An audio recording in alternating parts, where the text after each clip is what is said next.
জায়গায় একটা নৌকা বানাইছেন, জোরে কোন কি বানাইছেন?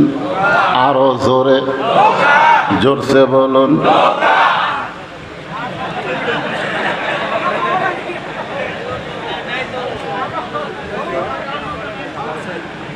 হায়রে, কাউয়া কাদের বলতো পালাবো না, পালাবো না, তোমার ভাঙ্গা নৌকায়। নৌকার মিছিল হচ্ছে। একজন বুড়ি মানুষ এসে বলে, বাবা নুহু, এই শুকনা জায়গায় নৌকা বানানোর কারণ কি? নুহু বললেন, বুড়িমা, বন্যা নামক একটা গজব আসবে। বন্যা নামক একটা গজব, আমাদের বাংলাদেশে হাসিনা নামক একটা গজব ছিল, তোরে কোন কথা ঠিক কি? সেই গজবে পৃথিবীর সমস্ত মানুষ ধ্বংস হয়ে যাবে, কেবলমাত্র নৌকায় যারা উঠবে তাদের কিছুই হবে না। গত 15 বছর আমরা দেখছি নৌকার মধ্যে যারা ছিল তাদের কোনো কিছু হয় নাই, নৌকার বাহিরে যারা আমরা ছিলাম, হাইরে বিপদ ভাই, ধরে কোন ঠিক কিনা? কেবলমাত্র নৌকার ভিতরে যারা থাকবে তাদের কোনো বিপদ নাই। বুড়ি বললেন, বাবা নুহু, তোমার এই ছোট্ট নৌকায় সবাই যদি উঠতে চায়, এত মানুষের জায়গা কি নৌকার ভিতরে হবে?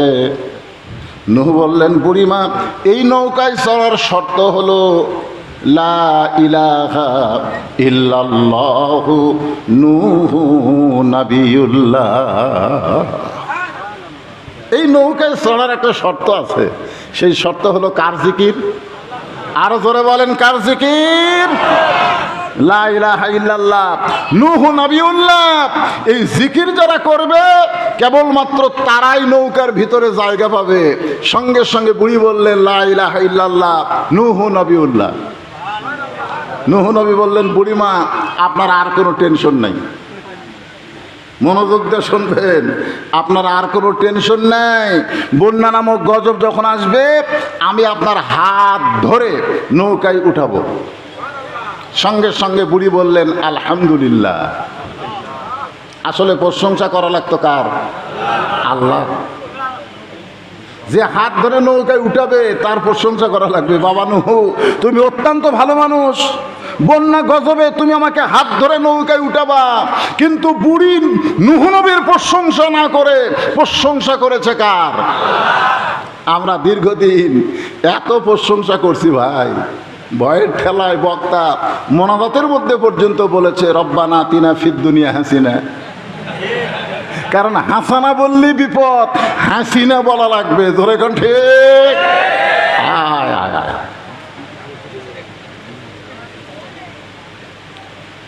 বন্যা গজব শুরু হয়ে গেল। এই পৃথিবীতে 40 দিন সমস্ত পাহাড় পর্বত পানির নিচে ডুবে থাকলো। এক সময় বন্যার পানি কমে গেল, ওই নৌকাটা যদি পর্বত এসে ভেঙে গেছে। আল্লাহ ডাকতে বলে, নুহু রে, নৌকার খবর কি? নুহু বলতেছে, আল্লাহ, নৌকার ভিতরে যারা জীবিত আছে তারা, নৌকার বাইরে যারা ধ্বংস হয়েছে তারা। আল্লাহ কয়, নুহু, ওই বুড়িটার খবর কি? নুহু বলতেছে, আমার মনি নাই। নুহু বলতেছে, আমার কি নাই? মনি নাই। দেখেন, বিপদে পড়লে একটা নবী পর্যন্ত বুড়ির কথা ভুলে যায়, আর সেই বিপদে আপনারা পীর ধরছেন। পীর ধরছেন, বলে হুজুর আমার কোনো টেনশন নাই, আমি পীর ধরছি।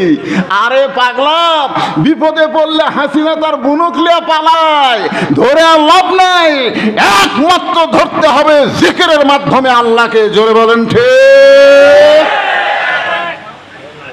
এই জন্য আল্লাহ বলেছেন, ইন্না নাহনু নাযালনা যিকরা ওয়া ইন্না লাহু লাহাফিজুন।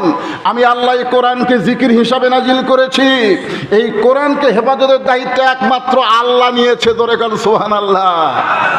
স্বাধীনতার পরে দেখলাম বাবা দেশ শাসন করেছে, তারপরে দেখলাম স্বাধীনতার ঘোষক আমাদের বাংলাদেশ শাসন করলো, তারপরে দেখলাম এক স্বৈরাচার চাচা এসে দেশ শাসন করলো। জোরে বলেন কথা ঠিক? তারপরে দেখলাম আমাদের ভাবি, বগুড়ার ভাবি বাংলাদেশ শাসন করলো। তারপরে দেখলাম ভাবির পরে বুবু, বুবুর পরে ভাবি, তারপরে দীর্ঘদিন পর্যন্ত বুবু স্বৈরাচার হয়ে বাংলাদেশের উপরে দমন পীড়ন নির্যাতন শুরু করে দিল। দীর্ঘ 50 বছর ধরে আমরা দেখলাম বাংলার 1 ইঞ্চি মাটিতে কোনো শান্তি নাই। শান্তি যদি পাবার চাই, আগামীতে আল্লাহর কোরআন আমরা দেখতে চাই। জোরে বলেন কথা ঠিক কিনা?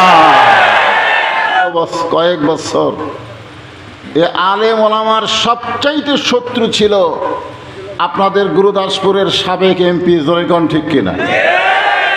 আলেম ওলামারে 2 চোখকে দেখতে পারে না, বিশেষ করে আমাকে তো দেখতেই পারে না। আমাদেরকে দেখলে মনে হয় রাজাকার রাজাকার ভাব। মৃত্যুবরণের কিছুদিন আগেই বলেছিল জামাত বিএনপির 1 ইঞ্চি মাটি নাটোরের জমিনে নাই। জোরে কোন ঠিক কিনা? এ কথা বলার কয়েকদিন পরই দুনিয়া থেকে চলে গেছেন। এখান থেকে প্রমাণ হয়ে গেল অহংকার করার কোনো সুযোগ নাই। অহংকারের একমাত্র মালিক হচ্ছেন আমার আল্লাহ। জোরে বলেন কথা ঠিক কিনা? যে সমস্ত আলেম ওলামা আপনাদের মাঝখানে বসে আছেন, মঞ্চের উপরে আছেন, মাগরিবের নামাজের পর থেকে কোরআন হাদিসের আলোকে যিনারা গুরুত্বপূর্ণ আলোচনা করে শোনালেন, আলেম ওলামা সহ আজকের এই মাহফিলের বক্তাগণকে অন্তরের অন্তঃস্থল থেকে আমি শুভেচ্ছা জ্ঞাপন করছি। এই মুহূর্তে আমার সামনে যারা বসে আছেন কোরআন পাগল আল্লাহর বান্দারা, আমি আপনাদেরকে পাগল বললাম, মন খারাপ করছেন? কিসের পাগল? আল্লাহর পাগল, আল্লাহর কোরআনের পাগল। এই জান্নাতের বাগানে এত রাত পর্যন্ত যারা বসে আছেন, আমি আমার অন্তরের অন্তঃস্থল থেকে আপনাদের সবাইকে শুভেচ্ছা জ্ঞাপন করছি। সম্মানিত মা বোনেরা, পর্দার অন্তরালে বসে বসে যারা আলোচনা শুনতেছেন, তাদের সবাইকে শ্রদ্ধা জ্ঞাপন করে এই মুহূর্তে আরেকবার জানতে চাচ্ছি আপনারা কেমন আছেন? বর্তমানে আলহামদুলিল্লাহ শুধু আওয়ামী লীগেরা বলতেছে না। ধরে কোন ঠিক কিনা? আমার এলাকার যারা আওয়ামী লীগ করতো, সিনা টান করে ঘুরতে আর বলতো আমারই চিনিস। 5ই আগস্টের পরে তারা আর উপর দিকে তাকায় না, নিচের দিকে তাকায় হাঁটে। জিজ্ঞাসা করলে কেমন আছেন ভাই, বলে নেত্রী যখন আমাদেরকে ছাইরা পালায় গেছে কেমনে ভালো থাকা যায়। ধরে কোন ঠিক কিনা? এমন নেতা নেত্রীর পিছনে সময় নষ্ট করো না। যেই নেতা নেত্রী নিজে বাঁচতে চায়, কর্মীদের দিকে খেয়াল করে না, বরং আমরা এমন একজন মানুষকে, মহামানবকে নেতা হিসেবে মানতে চাই, যিনি জান্নাতের মধ্যে গিয়ে আমাদের কথা ভোলে নাই। ধরে বলেন ঠিক কিনা?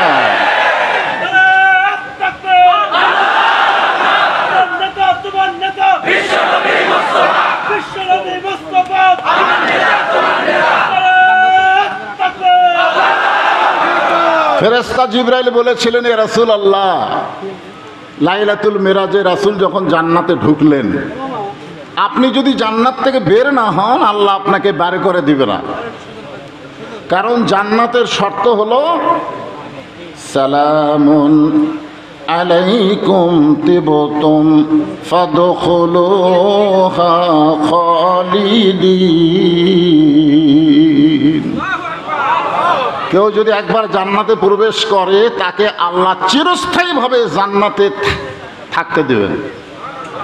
তা আপনি যদি জান্নাত থেকে বের না হন, আল্লাহ আপনাকে জান্নাত থেকে বের করে দিবে না।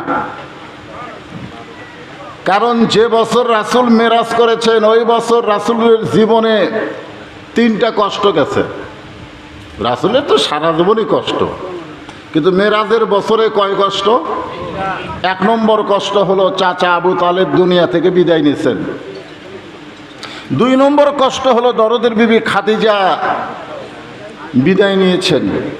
3 নম্বর কষ্ট হলো তায়েফের ময়দানে কলেমার দাওয়াত দিতে গিয়ে রক্তাক্ত হয়েছেন। আল্লাহ রাসূল বললেন, জিবরাইল, যে কথা একবার বলে সেই কথার দ্বিতীয়বার বলো না। আমি নবী আমার জন্য নই, আমি নবী হলাম আমার উম্মতের জন্যে। আপনারা বলেন তো আমাদের নবী কি নিজের নবী? হযরত বেলাল বলেছিলেন, ইয়া রাসূলুল্লাহ, আপনি যখন কবরে যাবেন মুনকির নাকির আপনাকে কয়টা প্রশ্ন করবে? আল্লাহ রাসূল বললেন, বেলাল তোমার ধারণা কি? বলে, হুজুর আপনাকে আল্লাহ দুইটা প্রশ্ন করবে। মুনকির নাকির কয় প্রশ্ন করবে? দুইটা প্রশ্ন করবে। আল্লাহ রাসূল বললেন, কি দুই প্রশ্ন করবে? বলে, এক নম্বর প্রশ্ন হলো মান রব্বুকা, আপনার রবকে। দুই নম্বর প্রশ্ন হলো আমার দীনুকা, আপনার দিন কি। তিন নম্বর প্রশ্ন আমার নাবিউকা, এটা করবে না, কারণ আপনি তো নবী। আল্লাহ রাসূল আফসোস করে বললেন, বেলাল তোমাদের ভাগ্য কত ভালো, তোমাদের নবী আছে, আর আমার ভাগ্য কত খারাপ, আমার কোনো নবী নাই। কারণ নবীদের কাজই হলো তার উম্মতদেরকে সুপারিশ করে জান্নাতে নিয়ে যাওয়া। জোরে বলেন ঠিক কি না? সব নবী পারবে না। শুধুমাত্র আমরা যাকে নেতা হিসাবে, নবী হিসাবে কবুল করেছি, একমাত্র ক্ষমতা আল্লাহ তাকে দিয়ে দিবেন। এই জন্য রাসূল বললেন, আমি জান্নাতে প্রবেশ করেছি আমার জন্যে না, আমার উম্মতের জন্য। আল্লাহ কেমন জান্নাত বানাইছে শুধু দেখার জন্য। আমি সেই দিন জান্নাতে প্রবেশ করব যেদিন আমার সমস্ত উম্মতেরা জান্নাতি হবে। এখন আপনারা বলেন কোন নেতার চামচামি করবেন? হ্যাঁ, যে নেতা বিপদে পড়লে পালায়া যায় সেই নেতার চামচামি করে কোনো লাভ নাই। বরং এমন একজন মহামানবকে আমাদের নেতা হিসাবে কবুল করতে চাই যিনি জান্নাতে গেলেও আমাদের কথা বলে নাই। তিনি হলেন মুহাম্মদুর রাসূলুল্লাহ। সকলে বলি সাল্লাল্লাহু আলাইহি ওয়াসাল্লাম। আমরা আজকের এই কোরআনের মাহফিলে যে আয়াতে কারিমা তেলাওয়াত করেছি এর উপরে আমার আলোচনা হবে, খুব খেয়াল করবেন। ফাযকুরুনি আযকুরকুম ওয়াশকুরুলি ওয়ালা তাকফুরুন। এর বাংলা অর্থ হলো যে আল্লাহর জিকির করে, আল্লাহও তার জিকির করেন। এই জিকির মানে কোন জিকির? আমাদের বাংলাদেশে একটা জাকের পার্টি আছে। জোরে কোন কি পার্টি আছে না? নাই। আমার দয়াল বাবার দরবারেতে কেউ ফিরে না খালি হাতে। এই জিকির, এই জিকির। এখানে জিকির শব্দের অর্থ হলো স্মরণ করা। কেউ যদি আল্লাহকে স্মরণ করে আল্লাহও তাকে স্মরণ করবেন। অশকুরুলি, একমাত্র শুকুর গুজার করতে হবে কার? ওয়ালা তাকফুরুন, আল্লাহর সঙ্গে কুফরি করা যাবে না। আমার জামাত ইসলামের ভাই সামান্য সময় বক্তব্যের মধ্যে একটা কথা বলেছেন, কুল জাল হক ওয়া যাহাকাল বাতিল ইন্নাল বাতিলা কানা যাহুকা। এবং একেবারে শেষে বলেছেন রাসূল হিজরত করার পরই মদিনাতে গিয়ে একটা মসজিদ নির্মাণ করেছেন। জোরে কোন ঠিক কিনা? একটা মসজিদ করছে আর আমাদের সাবেক প্রধানমন্ত্রী 560টা করেছে। জোরে কোন ঠিক কিনা? নাম হলো মডেল মসজিদ। এর নেতারা বলতো যে হুজুররা দেখবার পারে না। বিশ্ব ইজতেমার জন্য টঙ্গীতে জায়গা দেওয়া হলো, ইসলামী ফাউন্ডেশন করা হলো, এতগুলো মসজিদ বানানো হলো, এরপরেও আমাদের নেত্রীকে আলেমরা দেখতে পারে না। কারণ কি? আমি এক নেতারে বলছিলাম, এক মসজিদ না, দুই মসজিদ না, 1 কোটি মসজিদ বানায় কোনো লাভ নাই যদি মসজিদের মধ্যে মুসল্লি না তৈরি করা হয়। জোরে বলেন কথা ঠিক কিনা? মসজিদ বানায় কি হবে? মসজিদের ভিতরে কি করা লাগবে? নামাজ।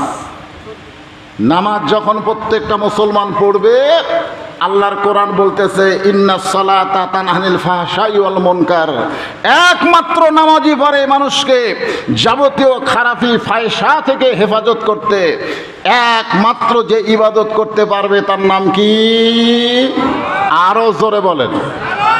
আপনারা কারা কারা এসে নামাজ পড়েননি? না না, হাত তুলবার বলতেছে না। সবচাইতে বড় আদালতের নাম হলো বিবেক। গত 15 বছর জজ কোর্ট, সুপ্রিম কোর্ট, হাইকোর্টে যে সমস্ত বিচারক ছিল, বিচারকের চেয়ারে বসে তারা বিচার করেছে, কিন্তু বিচারকের কোনো বিবেক ছিল না। জোরে কোন কথা ঠিক কিনা? বিচারকের বিবেক যদি থাকতো তাহলে আলেমগুলা জেলখানায় ঢুকতো না, আর জালেমগুলা জামিন পেত না। জোরে বলেন কথা ঠিক কিনা?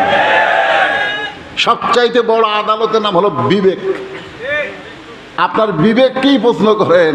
এশার নামাজ না পড়ে যারা ওয়াজ শুনতেছেন, ফজরের আগ দিয়া যদি মৃত্যু হয়ে যায়,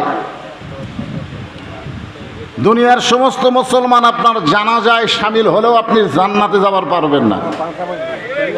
আর এশার নামাজ আদায় করার পরে ফজরের আগে যদি আপনি মরে যান, জানাজা ছাড়া যদি আপনাকে কবর দেওয়া হয়, এশার নামাজের ওসিলায় আল্লাহ পাক আপনাকে জান্নাত দিয়ে দিবে। ধরে কোন ঠিক কি না? এই জন্যে আমি আপনাদেরকে সুন্দর করে বলতেছি, আপনারা সকলে কেমন আছেন? আলহামদুলিল্লাহ। অনেকদিন পর গুরুদাসপুরে ওয়াজ করার সুযোগ পাইছি, খারাপ থাকার চান্স আছে? যে আল্লাহ দয়া করে রহম করে আমাদেরকে এই গভীর রাত্রে পৃথিবীর শ্রেষ্ঠ জায়গা কোরআনের মাহফিলে কবুল করেছেন, আমরা সে আল্লাহর উপর খুশি না বেজার? তাহলে সকলেই বলবেন রব্বানা লাকাল হামদ হামদান কাসীরান তাইয়িবান মুবারাকান ফীহি। আল্লাহর প্রশংসার সাথে সাথে আমরা নবীর প্রতি আর একবার দরুদ পড়ছি। সকলে বলি সাল্লাল্লাহু আলাইহি ওয়াসাল্লাম। আল্লাহর মস্ত বড় একজন পয়গাম্বর ছিলেন,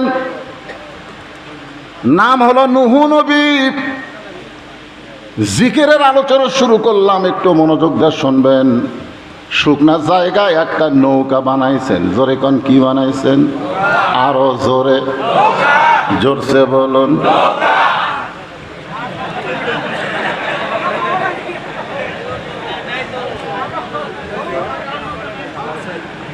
হায়রে, কাউয়া কাদের বলতো পালাবো না, পালাবো না, তোমার ভাঙ্গা নৌকাই।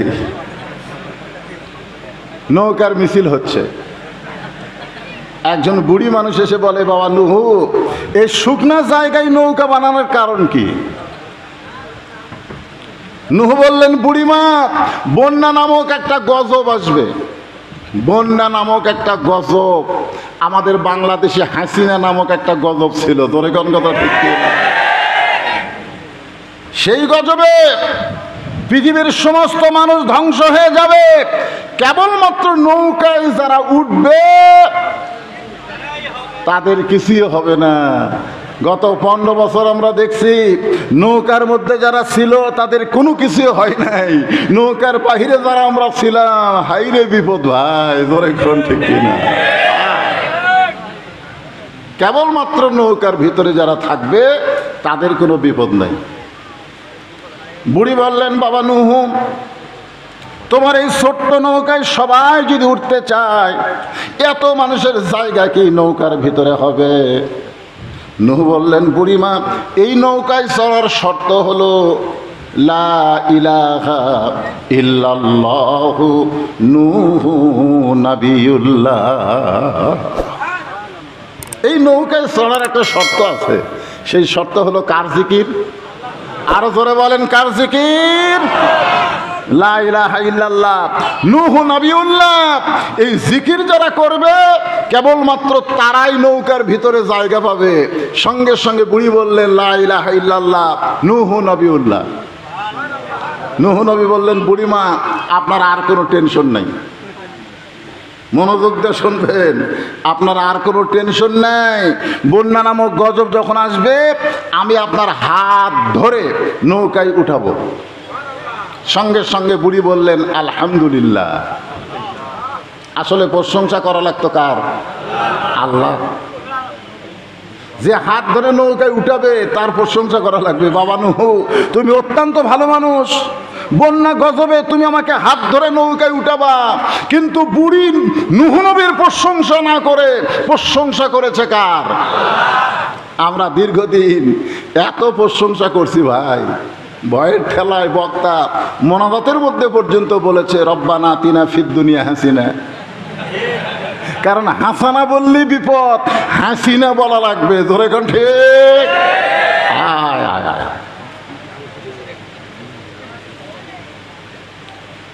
বন্যা গজব শুরু হয়ে গেল। এই পৃথিবীতে 40 দিন সমস্ত পাহাড় পর্বত পানির নিচে ডুবে থাকলো। এক সময় বন্যার পানি কমে গেল,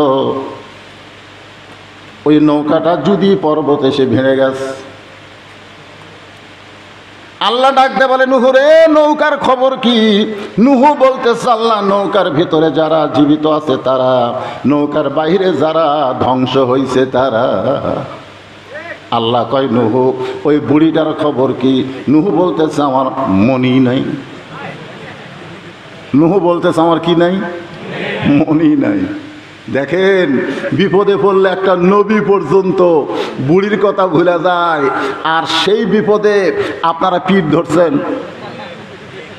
পীর ধরছেন, বলে হুজুর আমার কোনো টেনশন নাই, আমি পীর ধরছি। আরে পাগলা, বিপদে পড়লে হাসিনা তার বুনকলিয়া পালায়, ধরে আর লাভ নাই, একমাত্র ধরতে হবে জিকিরের মাধ্যমে আল্লাহকে। জোরে বলেন ঠিক। এই জন্য আল্লাহ বলেছেন ইন্না নাহনু নাযালনা যিকরা ওয়া ইন্না লাহু লাহাফিজুন। আমি আল্লাহ এই কোরআনকে জিকির হিসাবে নাজিল করেছি। এই কোরআনকে হেফাজতের দায়িত্ব একমাত্র আল্লাহ নিয়েছে। ধরে কাল সুবহানাল্লাহ।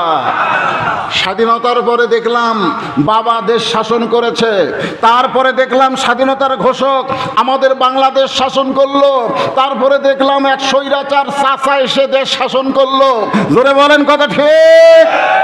তারপরে দেখলাম আমাদের ভাবি, বগুড়ার ভাবি বাংলাদেশ শাসন করলো, তারপরে দেখলাম ভাবির পরে বুবু, বুবুর পরে ভাবি, তারপরে দীর্ঘদিন পর্যন্ত বুবু স্বৈরাচার হয়ে বাংলাদেশের উপরে দমন পীড়ন নির্যাতন শুরু করে দিল। দীর্ঘ 50 বছর ধরে আমরা দেখলাম বাংলার 1 ইঞ্চি মাটিতে কোনো শান্তি নাই। শান্তি যদি পাবার চাই, আগামীতে আল্লাহর কোরআন আমরা দেখতে চাই। জোরে বলেন কথা ঠিক কিনা?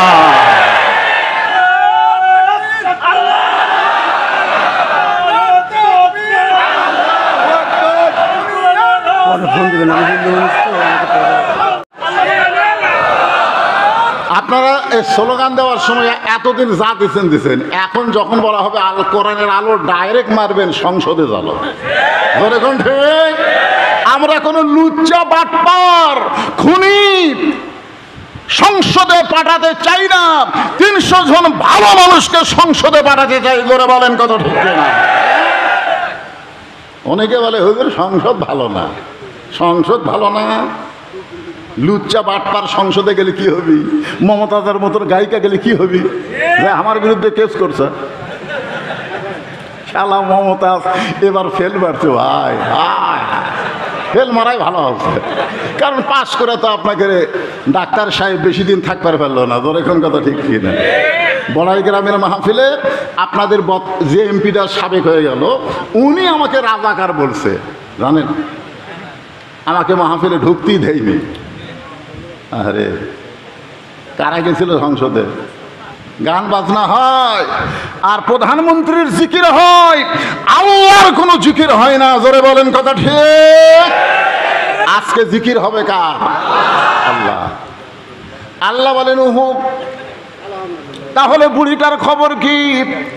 নূহ বলতেছে আল্লাহ, বন্যার গজবে পৃথিবীর সবাই যেমন ধ্বংস হয়ে গেছে, ওই বুড়িটাও তেমন ধ্বংস হয়ে গেছে। আল্লাহ বলে নূহ, আজগুবি কোনো কথা বলা যাবে না, কথা বলতে গেলে তদন্ত করে কথা বলা লাগবে। আজগুবি আমাদের বাংলাদেশের শ্রেষ্ঠ সন্তানদেরকে স্বৈরাচার ফাঁসি দিয়েছে। জোরে কোন কথা ঠিক কিনা? আজগুবি, আজগুবি।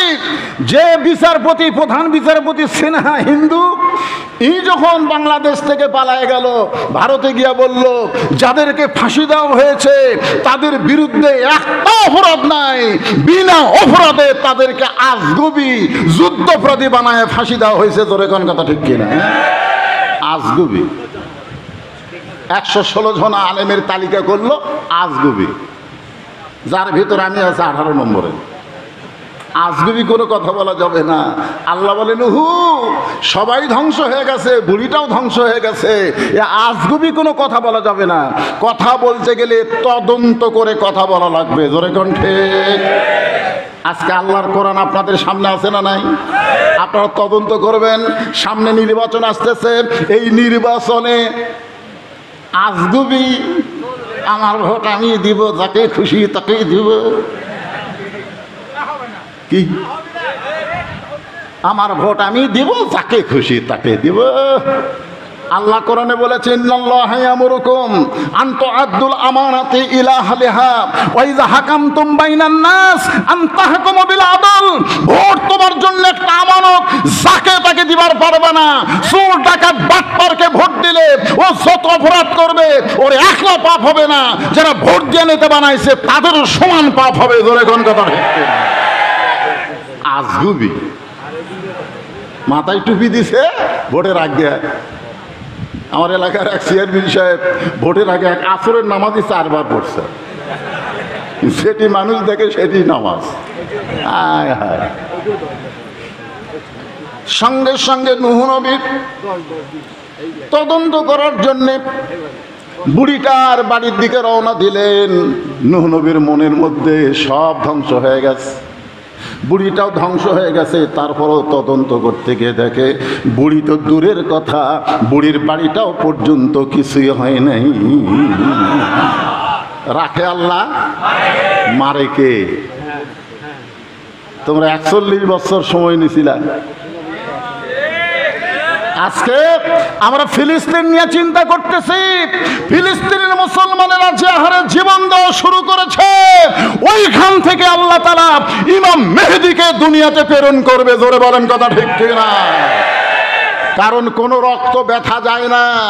প্রথম শহীদ হলো আবু সাইদ। জোরে কোন কথা ঠিক কিনা?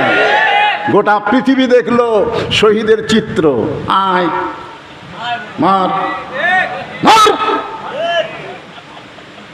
যখন গুলি করলো তখন গোটা পৃথিবী দেখলো যে পুলিশ অন্যায়ভাবে একটা ভার্সিটির ছেলেকে, সন্তানকে, মেধাবীকে গুলি করে হত্যা করলো। তারপরে সবাই চিন্তা করলো মরাই যখন লাগবে, বাতিলের সঙ্গে আপোষ না, জীবন দিব। জোরে বলেন কথা ঠিক কিনা? পুলিশের আইজি বলেছে স্বরাষ্ট্রমন্ত্রীকে, ভিডিও প্রকাশ। কি করবো স্যার, একটাকে গুলি করি পড়ে যায়, ওই ফাঁকা জায়গা আর 1 ঘন্টা দাঁড়ায়। এমনি এমনি স্বৈরাচারের পতন হয় নাই। ফিলিস্তিন মুসলমানের বিজয় আসবে। রক্ত যখন দেওয়া শুরু হয়েছে, মুসলমানের বিজয় দুনিয়াতে কেউ ঠকাতে পারবে না। জোরে বলেন কথা ঠিক কিনা?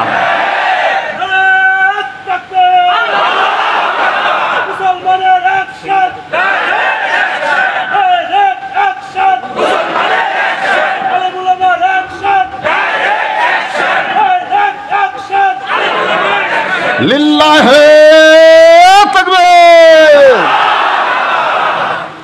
নূহ নবী ডাক দিলেন, বুড়িমা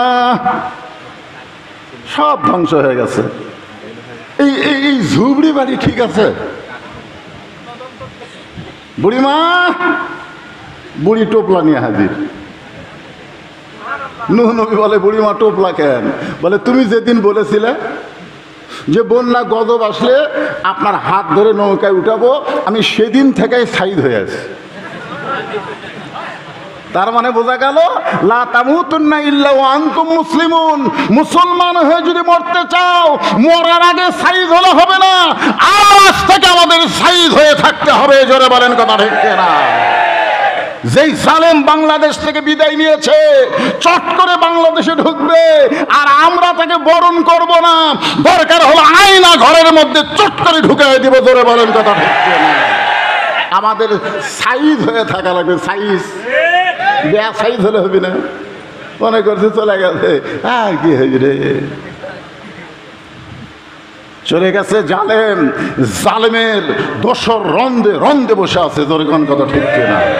ছাই দেওয়া লাগবে। এই জন্য আল্লাহ বলেন, ইয়া আইয়ুহাল্লাযীনা আমানুত্তাকুল্লাহা হাক্কা তুকাতিহি ওয়া লা তামুতুন্না ইল্লা ওয়া আনতুম মুসলিমুন। কিন্তু যেদিন ডাক পড়িবে কবর মাঝে যাইতে, জোগাড় কিছু করছো বন্ধু তার মাঝে বিছাইতে। যে কোনো সময় আমাদের মৃত্যু ডাক আসবে। জোরে কোন ঠিক কিনা? তাহলে সাইজ হওয়া লাগবে, সাইজ। এখন মৃত্যুর যে সাইজ হতে ইমানের পরে 1 নম্বর যে আমল, তার নাম হলো নামাজ। আপনি যদি নামাজ না পড়েন, তাই হুজুর আমরা জুম্মার নামাজ পড়ি, হুজুর মসজিদ করা হচ্ছে। আমি বাংলাদেশের অনেক মসজিদ দোতলা দেখছি, 3 তালাও দেখছি। আমি মসজিদ কমিটিকে বলছি, ভাই এই 3 তালা পর্যন্ত কি মুসল্লি হয়? হয় হুজুর, মুসল্লি আটে না দেখেই তো দোতলা থেকে 3 তালা। আমি বললাম ফজরের খবর কি? ফজরে তো 1 কাতারই হয় না, 3 তালা তো দূরের কথা, 1 কাতারই হয় না। জোহরের খবর কি? বড় জোর 2 কাতার। আসরের খবর কি? কয় ফজরেরই মতো। মাগরিবের খবর কি? 3 কাতার হয় হুজুর। এশার খবর কি? কয় ফজরও যা এশাও তাই। তো মসজিদের মধ্যে কয় কাতার? কয় 12 কাতার। তো 12 কাতারের 3 কাতার মুসল্লি হয় না, 3 তালা করছো কেন? বলে ওই যে জুমার দিন সবার শেষে এসে আগে যায়, ওই শালাকের জন্য 3 তালা। জুমার দিনে সবার শেষে এসে আগে যায়, ওর জন্য 3 তালা। এখন আপনারা বলেন, যারা 5 ওয়াক্ত নামাজ বাদ দিয়া শুধুমাত্র জুমার নামাজ পড়েন, তাদেরকে যদি আল্লাহ বলে ঠিক আছে লা তাকনা তুমি রহমাতিল্লাহ, আমার রহমত থেকে তোমরা নিরাশ হয়ে না, শুধু জুম্মা পড়ার কারণে আমি তোমাদেরকে জান্নাত দিয়া দিলাম, যাও। জুম্মা পার্টিরা খুশি হয়ে জান্নাতের কাছে দৌড় দেবে, যাই দেখবে জান্নাতের দরজার বিশাল একটা তালা। তো বলবে আল্লাহ আপনি আমাকে জান্নাত দিলেন, জান্নাতের দরজার তালা কেন? আল্লাহ বলতেছে চাবি তোমাদের কাছেই আছে, খুঁজে দেখো। ওরা খুঁজে দেখবে একটা চাবি আছে, চাবিটা তালার মধ্যে ঢুকবে কিন্তু ঘুরবি না। কয় আল্লাহ তেল তালা চাবি তালার মধ্যে ঢোকে কিন্তু ঘরে না। আল্লাহ বলে তালার মধ্যে 5টা দাগ আছে, তোমাকে চাবির মধ্যে 5টা দাগ থাকা লাগবে, দাগে দাগে মিল হবে, কুট্টুস করে খুলে যাবে। তখন জুম্মা পার্টি বলবে আল্লাহ কিসের দাগ? আল্লাহ বলবে 5 ওয়াক্ত নামাজের দাগ। এই জন্যে 5 ওয়াক্ত নামাজ যার আমলে নাই, তার জান্নাত দেখা হবে কিন্তু ঢোকার চান্স হবে না। জোরে কোন কথা ঠিক? এখন আপনারা কারা কারা জান্নাত দেখবেন, ঢুকবেন না? মসজিদের সবচাইতে বড় উন্নয়ন হলো মসজিদে মুসল্লি কালেকশন করা। জোরে কোন কথা ঠিক কিনা? 560টা মসজিদ বানাচ্ছে, মডেল মসজিদ, মসজিদে মুসল্লি নাই। শুধু মসজিদ বানালে হবে না, মুসল্লি ভরপুর করতে গেলে বর্তমান বাংলাদেশের আইন দিয়ে মুসল্লি বাড়বে না। মুসল্লি বাড়াতে গেলে আল্লাহর কোরআনের আইন লাগবে। জোরে বলেন ঠিক। আল্লাহ বলেছেন আল্লাযীনা ইম্মাক্কান্নাহুম ফিল আরদ, মুসলমানের মধ্যে কেউ যখন ক্ষমতার চেয়ার পাবে, তার 1 নম্বর দায়িত্ব হলো পদ্মা সেতু নির্মাণ করা। 1 নম্বর দায়িত্ব হলো বাল্য বিয়া বন্ধ করা। আমার এলাকার এক নেতা মঞ্চে আসলেই বলে বাল্য বিয়া বন্ধ করো, বাল্য বিয়া চলবে না। আমি কইলাম বাল্য বিয়া হারাম না, কিন্তু বাল্য প্রেম বন্ধ করা লাগবে। জোরে কোন কথা ঠিক কিনা? মাদক মুক্ত যুবক গঠন করা, এগুলা কাজ, কিন্তু 1 নম্বর কাজ না। 1 নম্বর কাজ হচ্ছে আকামুস সালাত, নামাজ কায়েম করা। জোরে কোন ঠিক কিনা ভাইজান? একটু মনোযোগ দিয়ে শুনবেন। আল্লাহ কোরআনে বলেন ইযা নুদিয়া লিস-সালাতি মিন ইয়াউমিল জুমআ ফাসআউ ইলা যিকরিল্লাহ ফাযকুরুনি আযকুরকুম ওয়াশকুরুলি ওয়ালা তাকফুরুন। নূহ নবী বলে বুড়িমা টোপলা নিয়ে রেডি হয়ে আসো, বলে যে কোনো সময় বন্যা গজব আসবে, আর তুমি যদি আমাকে ডাক দাও বাবা, এই টোপলা সাইজ করতে যদি আমার দেরি হয়ে যায় তাহলে বন্যা গজবে আমি শেষ হয়ে যাব।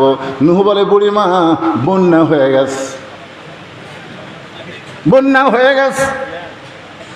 তুমি এমন কি আমল করো যে আমল করার কারণে আল্লাহ তোমার ঝুবড়ি বাড়িও কিছু করে নাই, এমনকি তোমার কোনো ক্ষতি হয় নাই, গোটা দুনিয়া ধ্বংস হয়ে গেছে। বুড়িমা তুমি এমন কি আমল করো? বুড়ি কান্দার বলে নুহুরে, তুমি যেদিন বলেছিলে বন্যা গজবে আমার হাত ধরে নৌকায় তুলবা, তুমি বলো তো সেই দিন আমি জিকির করেছি কার? কারণ আমার বিশ্বাস দুনিয়ার সবাই সবাইকে ভুলতে পারে, কিন্তু আমার আল্লাহ কোনোদিন কাউকে ভুলবে না।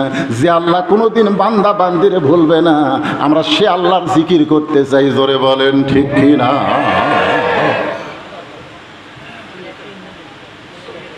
আল্লাহ বলতেছেন ফাযকুরুনি আযকুরুকুম, আবার আল্লাহ বললেন ইন্না নাহনু নাযালনা যিকরা। দেখেন খুব খেয়াল করবেন, এই কোরআনকে আমি আল্লাহ তাআলা জিকির হিসাবে নাজিল করেছি।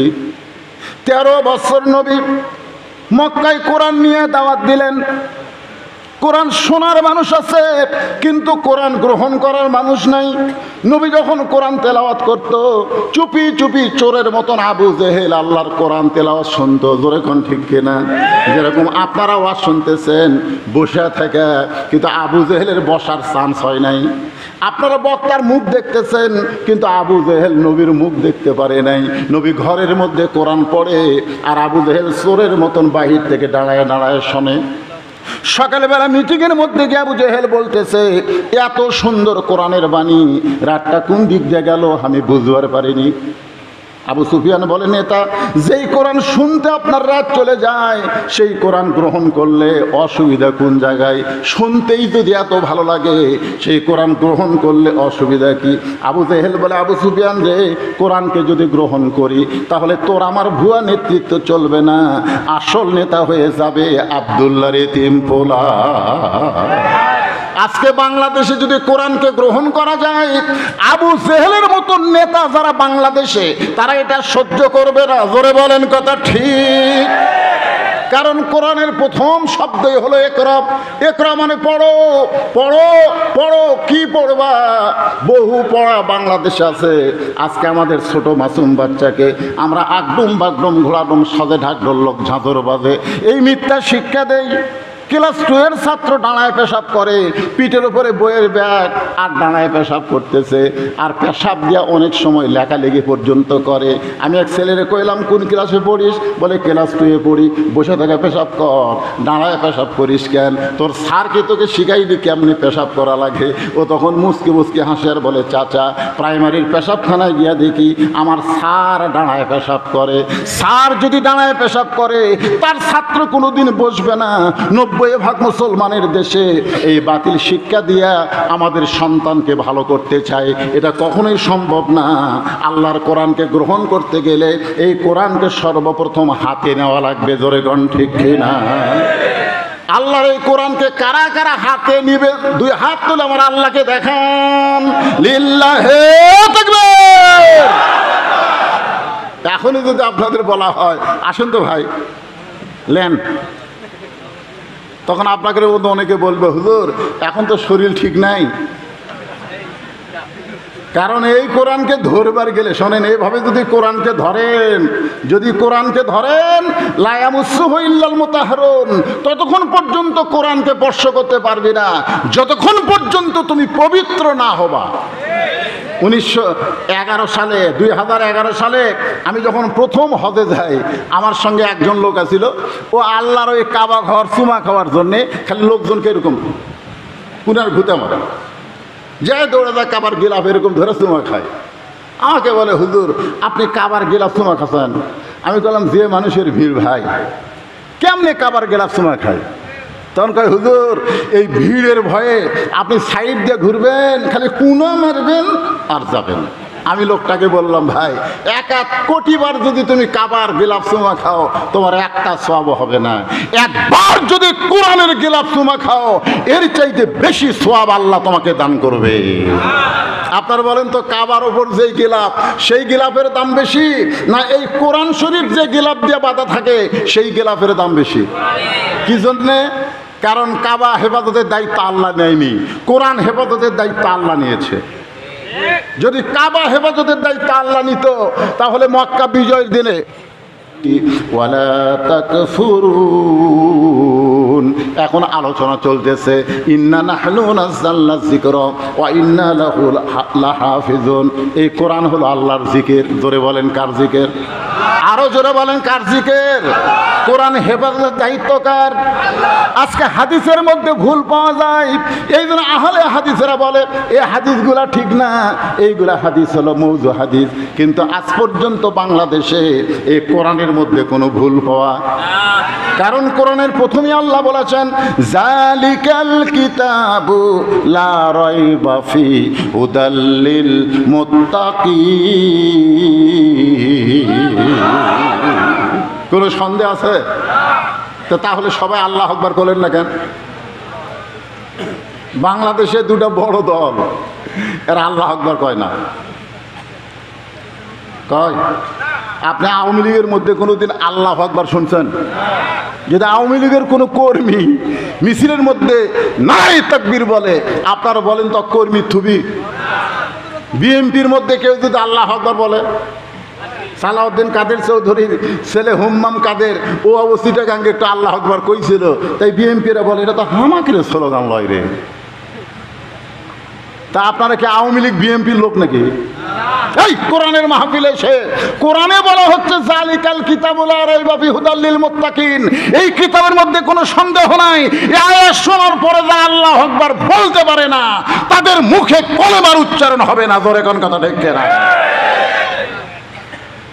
আপনারা বলেন সন্দেহ আছে? কোনো সন্দেহ নাই। আল্লাহ বলেছেন হুদাল লিল মুত্তাকিন, পাইকারি হারে সবাই হেদায়েত পাবে না, কেবলমাত্র যারা মুত্তাকি হবে। আর মুত্তাকির বৈশিষ্ট্য আল্লাহ বলতেছেন আল্লাযীনা ইউমিনুনা বিল গায়ব, অদৃশ্যের প্রতি বিশ্বাস স্থাপন করা। আপনারা আল্লাহ দেখছেন নাকি? দেখছেন? আপনার ভিতরে যে জীবন আছে এই জীবন কোনোদিন আপনারা দেখছেন? দেখেননি? তাহলে আল্লাহ যে একজন আছে এটা কি অনুভব করা যায়? কি মনে করতেছেন? এত পুলিশ গুলি করলো, র্যাব গুলি করলো, আর্মিরাও এক সময় গুলি করতে করতে তারা বলল আর গুলি করব না। 1 ঘন্টা টাইম চাইল, সেনাপতি তাকে 45 মিনিট টাইম দিল, রান্না করা ভাত পর্যন্ত ভাগ্যে জুটলো না। আল্লাহ আছে না নাই? জোরে বলেন আছে না নাই? বিশ্বাস করতে হবে। মুত্তাকির 1 নম্বর বৈশিষ্ট্য হলো আল্লাযীনা ইউমিনুনা বিল গায়ব, অদৃশ্যের প্রতি বিশ্বাস স্থাপন করা। 2 নম্বর বৈশিষ্ট্য হলো ইয়াকিমুনাস সালাত, নামাজ কায়েম করা। এখন আপনারা যেইভাবে মসজিদ করলেন, মসজিদের জন্য সব হয়ে গেছে, পিলার হয়ে গেছে মসজিদের জন্যে, টাকা কালেকশন হয়েছে, সিমেন্ট কালেকশন হয়েছে। আমাকে বলছে হুজুর কিছুই লাগবে না, শুধু মসজিদের জন্য ছাদ করার নাকি করার 4 টন রড লাগবে। আল্লাহর ঘরের জন্য 4 টন রড লাগবে। কঠিন গরম, এই কারণেই ভাইজান, এবং রাত অনেক বেশি হয়ে গেছে, যার কারণে আমার আলোচনার মাঝখানে আমি একটু আপনাদের বলবো আল্লাহর ঘরের জন্য 10 কেজি রড কে দিবেন? মনে করেন না যে আমি দিব, আপনি যেটা দিবেন আপনার মাধ্যমে আল্লাহ দেওয়া হবে। এই দানের কথা শুনে যারা উঠে যাচ্ছে, অমিম্মা রাযাকনাহুম ইউনফিকুন, বিশ্বাস করা লাগবে মুমিন আল্লাহ দেওয়া রিজিক থেকে আল্লাহকে দেওয়া লাগবে। হুকুম কার? জোরে বলেন হুকুম কার? সব কিছুর মালিক কে? তাহলে মসজিদের জন্য রড চাইলাম 10 কেজি, উঠে দৌড় দিচ্ছেন, তার মানে আপনারা সব বাইরের লোক নাকি? এতগুলো মানুষের মধ্যে 10 কেজি রড দেওয়ার কেউ নাই? আত্মন এই দেখেন 10 কেজি চাইলাম দিল 20 কেজি। নাম কি? আসগর আলী, আল্লাহ তোমার পাগল, তোমার ঘরের জন্য 20 কেজি রড করছে দান, আল্লাহ তার দানকে কবুল করেন, জান্নাতের মালিক বানায় দেন। মদিনায় নবী প্রথম মসজিদ তৈরি করলেন, নাম হলো মসজিদে কোবা। মক্কা থেকে মদিনায় হিজরত করার পরে একটা জায়গার দিকে নবী তাকায় আছেন। আবু বকর বলে, রাসূলুল্লাহ এমনভাবে আপনি তাকায় আছেন কারণ কি? বলে এই জায়গাটা আমার পছন্দ, এই জায়গাটা আমার পছন্দ। এই জায়গার মালিককে? মদিনা একজন আনসার বলল, 2 এতিম সন্তান এই জায়গার মালিক। রাসূল তাকে ডাক দিলেন, 2 এতিমকে বললেন জায়গাটা আমার পছন্দ, এর বিনিময়ে তোমরা কি চাও? এতিম বাচ্চা বলতে যে হুজুর আপনি কি তৈরি করবেন? রাসূল বললেন মসজিদ বানাবো। এতিম বললেন আমাদের বিনিময়ে আমরা জান্নাত চাই। রাসূল বললেন যে আল্লাহর ঘর বানাবে, ঘর বানাতে সাহায্য করবে, আল্লাহ তার জন্য জান্নাতে একটা ঘর বানায় দিবে। সেই মসজিদের জন্য রড চাইলাম, চাওয়া মাত্র সব উঠে দৌড় দিচ্ছেন। তার মানে বোঝা গেল আপনারা ওয়াজ শুনবেন আবু জেহেলের মতন, সামিনা ওয়া তাআনা, ওয়াজটা কবুল করবেন না, গ্রহণ করবেন না, না দান করেন, বসে থাকেন, বসে থাকেন। কিন্তু যারা দিচ্ছে তাদেরকে দেওয়ার মতন একটা সুযোগ করে দিবেন। ভাই কি দিল? 10 কেজি রড, 1 বস্তা সিমেন্ট। মাশাআল্লাহ, 10 কেজি রড, এর সঙ্গে 1 বস্তা সিমেন্ট করছে দান। আল্লাহ দানকে কবুল করেন। 10 কেজি রড। যে আল্লাহকে স্মরণ করে আল্লাহ তাকে স্মরণ করে। একেবারে চারিদিক থেকে ফেরাউনের গোষ্ঠীরা মুসা নবীকে আক্রমণ করছে। মুসা নবী দেখতেছে আর দৌড়ানোর মতন কোনো জায়গা নেই। সামনে দেখা যায় একটা সাগর। মুসা বলতেছে আল্লাহ, আল্লাহ গো তোমাকে নিয়ে জিকির করি, তোমাকে স্মরণ করি। ফেরাউনের গোষ্ঠীরা 3 দিক থেকে আমাকে আক্রমণ করেছে, আমি এখন কোন দিকে যাব? সামনে হলো সাগর। কিছুদিন আগে একজন আমাকে বলেছে হুজুর ভারতের বিরুদ্ধে ওয়াজ করেন, ভারতে ইলিশ দিবেন না। 3 দিকে ভারত, একদিকে বঙ্গোপসাগর। যদি ভারত আপনাকে আক্রমণ করে তাহলে সাগর ছাড়া তো আপনাকে রাস্তা নাই। এখন বলেন 3 দিকে ফেরাউন আর একদিকে সাগর। ফেরাউন মানে ফেরাউনের সৈন্য। কয় দিকে? জোরে বলেন কয় দিকে? আর একদিকে সাগর। এখন ফেরাউন অহংকার করে বলে মুসা এখন পলাবি কোন দিক দিয়ে? তোর তো যাওয়ার রাস্তা নাই। সঙ্গে সঙ্গে আল্লাহর জিকির করলেন, আল্লাহ তাআলা জানাই দিলেন নাসরুম মিনাল্লাহি ওয়া ফাতুহুন কারীব ওয়া বাশশিরিল মুমিনিন। মুসা রে, ফেরাউন সাগর দেখে তোমাকে বলতেছে কোন দিকটা পালাবা, তুমি একবার সাগরের দিকে তাকাও।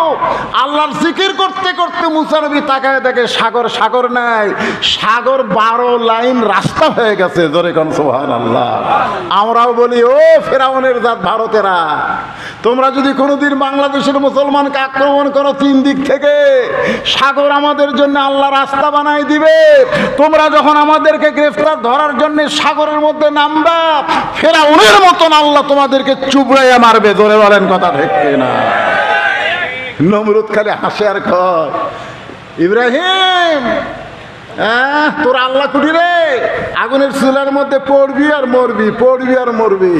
আল্লাহ বলে ইব্রাহিম নমরুদ যে আগুন তোমাকে দেখায় সে আগুনের দিকে তুমি একবার তাকায় জিকির করো, তুমি তাকায় জিকির করো।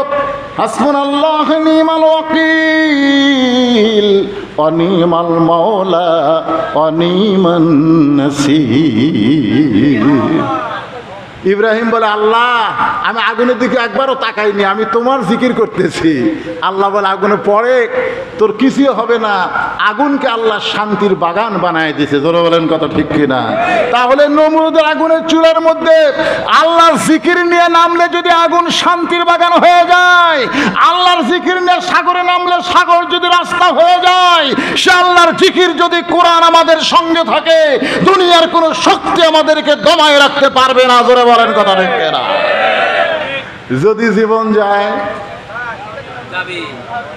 মতিউর রহমান নিজামীকে যখন উকিল বলল যে রাষ্ট্রপতির কাছে সাহায্য চান, রাষ্ট্রপতি যদি আপনাকে জামাত ইসলামের আমির মনে করে মাফ করে তাহলে আপনার ফাঁসির দণ্ড মওকুফ হয়ে যাবে।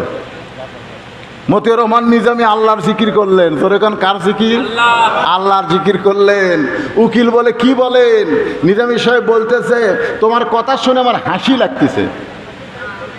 তুমি যে বলতেছো রাষ্ট্রপতির কাছে দরখাস্ত লেখো, এ কথা শুনে আমার হাসি লাগতেছে, কারণ আমি আমার জীবনে 3টা রাষ্ট্রপতিকে ক্ষমতা থাকা অবস্থায় মরা দেখছি।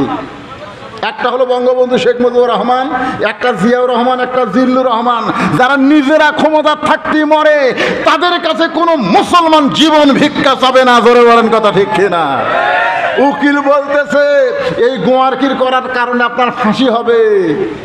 আল্লাহর জিকির করতেছে, ওয়ালা তাকুলু লিমান ইউকতালু ফি সাবিলিল্লাহি আমওয়াতুন বাল আহইয়াউ ওয়ালাকিন লা তাশউরুন।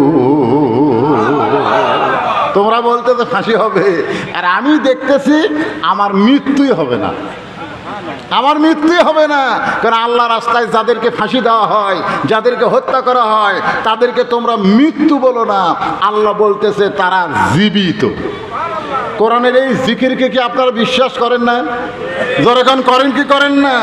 তাহলে 1400 জন ছাত্র জনতা এই স্বৈরাচারীর বিরুদ্ধে জীবন দিল, আমরা বলবো না তারা মরে গেছে, বরং আল্লাহ তাদেরকে শহীদ হিসাবে কবুল করেছে। ধরে বলেন কথা ঠিক কিনা? তাদের রক্তের বিনিময়ে, তাদের শাহাদতের বিনিময়ে আমরা বাংলাদেশকে আবার দ্বিতীয়বার স্বাধীন হিসাবে পেয়েছি। কোরআনের হক কথাগুলো জবান খুলে আমরা বলতে পারতেছি। জোরে বলেন কথা ঠিক কিনা? এর চাইতে বড় জিকির আর কি ভাই? এই জিকিরকে নিয়ে আপনাদের সামনে আলোচনা শুরু করছিলাম, আমাকে তুলে দেওয়া হয়েছে 11টার পর। 28 তারিখে আমার জামাই আপনাকে দাওয়াত দেয়নি। আমি সেই মাহফিলের কমিটির লোক যদি এখানে থাকে, তাদেরকে বলবো এই বুড়া মানুষকে বেশি কষ্ট না দিয়া 10টার মধ্যে তুলে দিবেন। কয়টার মধ্যে? 10টার মধ্যে তুলে দিবেন। বুড়া মানুষের জুয়ান ওয়াজ যদি শুনবার চান, তাহলে 12টার মধ্যে মোনাজাত করা লাগবে। ধরে কোন কথা ঠিক কিনা? এখন রাত বাজতেছে 1:45। 1:45 মানে কি? এখন বাড়ির যে ঘুমাতে ঘুমাতে রাত 2টা বাজবে আপনাকে। আর সালাতো খায়রুন নাম শুনবার পারবেন? এই কথাক্ষণ শুনবার পাবেন? তাহলে মসজিদের উন্নয়ন করবে, মাহফিল ফজরের নামাজে যদি কাজা হয়ে যায়। এই জন্য গুরুদাসপুরের লোকজনকে আমি বলবো সময়ের গুরুত্ব দিবেন। আল্লাহ সময়ের কসম করেছে, ওয়ালা আসর মানে কি? সময়। সময়ের দাম আছে না নাই? এই জন্য সময়ের কসম করেছে আল্লাহ। এই জন্য ভাইজান সময়ের দিকে খেয়াল করবেন, তাহলে ইনশাআল্লাহ আমরা ভালো কথা শুনতে পাবো। 50 বছর যিনি কোরআনে তাফসির করেছে আল্লামা সাইদি হুজুর, আপনারা বলেন তো রাত 12টার পরে কোনোদিন ওয়াজ করছে? কারণ ওনার সময় হচ্ছে এশা থেকে 10টা পর্যন্ত। তাফসির শুনবেন, হক কথা শুনবেন, ভালো কথা শুনবেন।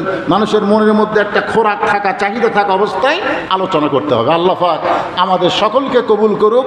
সকলে বলে আল্লাহুম্মা আমিন। একটা বিষয় হলো যে যুব সমাজের উদ্যোগে আর কি মাহফিলটা, যুব সমাজের উদ্যোগে মাহফিল 1 মণ রড দান করেছে। যে যুবকেরা কষ্ট করে মাহফিল করছে, ওরা আবার 1 মণ রড দান